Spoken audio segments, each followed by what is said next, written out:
बेफोरनो लोगोफोर बेंगलरनि ओरैनो समायना लामाफोराव साजायना दोननाय जायगाफोर बेफोरनो लोगोफोर नाय आप सभी का हमारे इस छोटे से व्लॉग में। तो गाइस बिना समय गवाते हुए हम इस व्लॉग को ये व्लॉग पसंद आया होगा तो ऐसे छोटे छोटे व्लॉग देखने के लिए मुझे फॉलो करें। दोस्तों बेंगलराव फैनानै बिराद बेरायगोन बिराद एन्जय खालायगोन बा मोजां मोजां जायगा एबा हाउस बायदिसिना मोजां मोजां गार्डेन बेरायगोन सानदोंमोन नाथाय मा फैनानै फुरा डिउटिनि टाइम हास्लाबा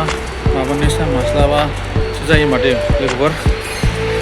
जा सानदों गासैबो फेलें न'आव थांनानै समाव सफैलायबाय लोगोफोर बाय गैला माथो खालायनो हायदो नायसाबलांदो मोजां मोजांबो दिन्थिनो हाया नोंसिनो गाइसमोन नै बेफोरनो आरोना बेफोरखौ नायसाबलांदो लोगोफोर नै लामाफोरा जा मोजां मोजां साजायना दोनदों बेफोरनो लोगोफोर अब्ला भिडिअखौ बेयावनो फोजोबसै लोगोफोर।